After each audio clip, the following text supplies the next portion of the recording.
Will I be able to readapt to Estelian culture after getting this immersed in the Far East? Oh, maybe I'll be that obnoxious, you hear those obnoxious travelers coming back, and they're always like talking about in Nippon. Yes, I eat everything with ohashi.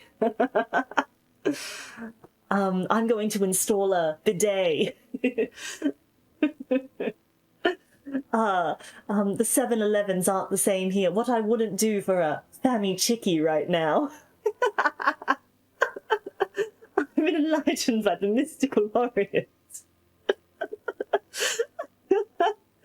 No, I'm not. Yeah, this is actually painful, isn't it? I'm like the image of the white person in the yukata, just the white person in the kimono, the white guy in the kimono. That's me coming back to Australia. Oh my gosh. Yeah, with the katana maybe. Oh. Yes, Nihongo Jozu. Yeah, I've gotten Nihongo Jozu a couple of times. But actually, I was talking with a friend. I caught up with a friend who'd she actually moved here. She's taking kind of a year off for a year of tourism, and she was telling me about how she hasn't got Nihongo Jozu as much. And I said, "Oh, that's good, isn't it? That means that they must really think that you're so good at Japanese that you just live here permanently. That you're so good at Japanese that you don't need to be Josu'd. You're just you're naturally Nihongo Josu. It's not an oddity or something." And she's like, "No, it's actually a bad thing because it shows how fed up Japan is getting with tourists that they don't even humor them by saying Nihongo Josu anymore." So, and I was like,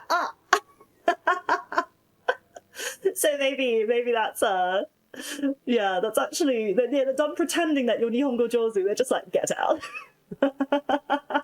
But I feel like people have been more friendly to me. I guess I don't know if it's just if it's a current sort of climate thing, or if it's just because current. I mean, I feel like Japan is currently going through a period of over tourism, just because of how, especially where from countries where the money goes further in Japan now than it used to. So you get a lot more, I think you get a lot more foreign tourists. And so a lot of over tourism, it's become a very popular tourist destination, especially in those very, I guess, popular touristy cities. So we're talking about Tokyo, maybe Osaka, Kyoto, that sort of thing. Ohayou gozaimasu. So yeah, since the yen's quite low, so I think a lot of people are coming to Japan as a tourist destination. But I feel I've gone to some kind of off the beaten track sort of cities and things, and I feel people have been friendlier in those locations generally because they don't actually experience as much of that over tourism. I think for the cities where it's just oh my gosh, on every corner there's a tourist. And a lot of what I've noticed is I use as much Japanese as I can, but I've noticed that a lot of people come to Japan knowing literally no Japanese. And then they just speak English, and I'm like, oh my gosh, I will do my best to fumble through a conversation. Even if my Japanese isn't the best, I will speak as much as possible. I'll even look up words beforehand if I know that I'm going to have to say it. So I use it as much as I can, and I think, I don't know, I hope it's appreciated that I'm making the effort. But I can see that maybe they get a little frustrated with people who just they don't make the effort at all. Yeah, and have Google Translate ready to go and stuff. But just I literally at a cafe, and I ordered entirely in Japanese and whatever, and I was able to their menu didn't have English on it. It had katakana, so you could read if it it was a lot of Western style dishes, so I could read hamburger curry or お一つお願いします. You can say that hamburger curry お一つお願いします. Ginger ale を一つ. You can say stuff like that if you can read katakana. You can fumble your way through a menu of Western style dishes very easily. But then a lot of places actually have ginger ale. Hey, I understood that. Good job. And then at the end, I like to hit them with the when I'm about to at the register about to pay, I love to hit them with the カードを使ってもいいですか? And they're like, what? And then when they go Nihongo Jozu, I like to, instead of going like arigatou gozaimasu, you gotta hit them with the そのことないよ. If you hit them with the そのことないよ, they're like, oh my god, they're actually Nihongo Jozu. I was just saying it to be nice.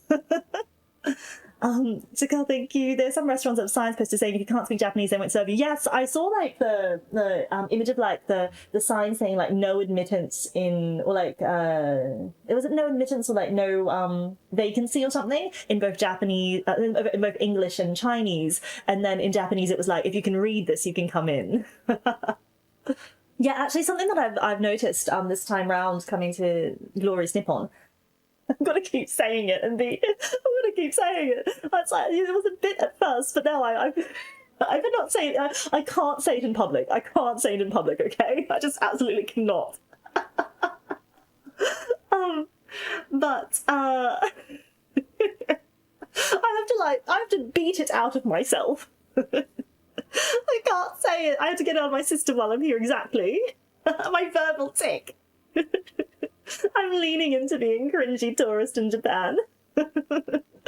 Yeah, and like, it only makes sense to learn the native language of the place you're about to enter, even if only for a little. Exactly. That's why I've been learning the language for most of my life. When I was, 7 years old, in, the Royal Academy at Estelia, I definitely intended that one day I would be a weeb tourist in Japan. When I started learning it at school. So like on this trip, I did get talking to like, just various, like when I got Nihongo Jozu, like sometimes people would ask where I learned it. And then I would be like, 子供の時には、小学校で日本語を勉強していました.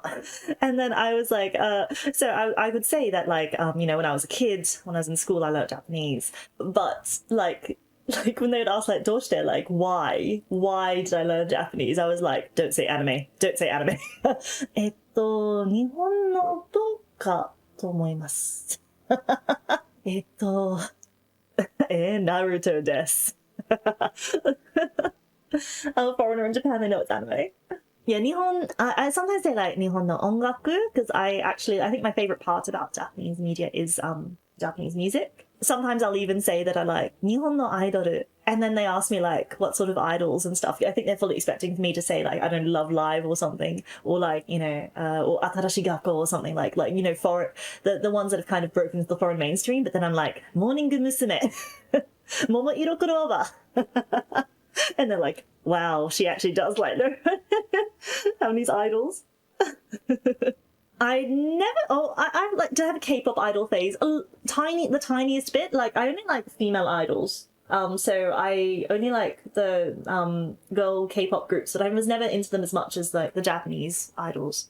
My 20-year career following Sato Masaki, it hasn't been that long that she debuted. Although I think that she did debut in 2010 or 2011, if I'm thinking correctly. Is that 2010 or 2011? Yeah, I like idols. You know teen idol sensation Leah? My fellow brothers, in the face of our common dangers, in this winter of our hardship, remember these timeless words, as we can.